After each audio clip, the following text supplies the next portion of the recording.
The W.K. Kellogg Foundation is hosting the 8th annual National Day of Racial Healing today, an event that always is adjacent to a Martin Luther King Jr. holiday.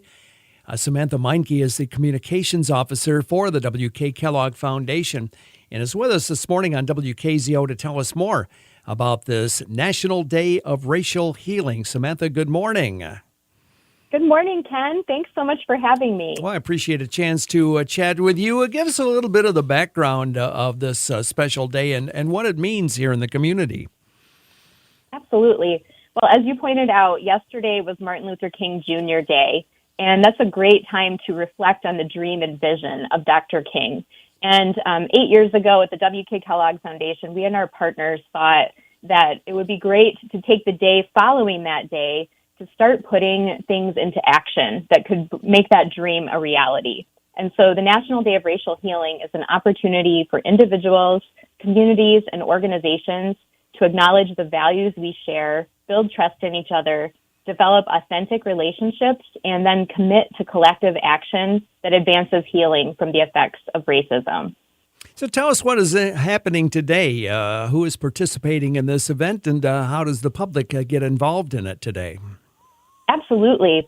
Well, if you visit dayofracialhealing.org, you will see that there are hundreds of events happening in communities across the country today and throughout the rest of the week, including here in Kalamazoo and in our sister city of Battle Creek. There are also television specials that have aired on primetime television in English and Spanish, and you can access those on the website as well. But in Battle Creek, for example, this afternoon, there's an event for young children where they're going to be reading a book, and all of the kids who attend will get that book. And then this evening, the Battle Creek Coalition for Truth, Racial Healing, and Transformation is hosting an event where people in the community are coming together to imagine what the city of Battle Creek would look like in 100 years if racism ceased to exist. And then this weekend in Kalamazoo, the Kalamazoo Symphony Orchestra is hosting an event to celebrate Dr. Martin Luther King that you can listen to 3 o'clock on Sunday at Miller Auditorium. So lots of things happening across the country.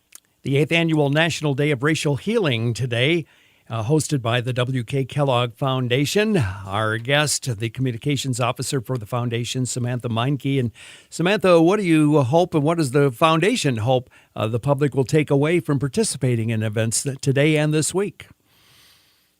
Well, we know that racism impacts all of us, regardless of our racial background, especially our children, and it prevents us from living up to our ideals of opportunity and equality. And so we hope that people will take this day to search for their hearts and their minds for their own truths and think a little bit about their own prejudices and biases, and then connect with people in their local community to start listening to each other's stories and build trust so that we can work together to solve the challenges that we face and that racism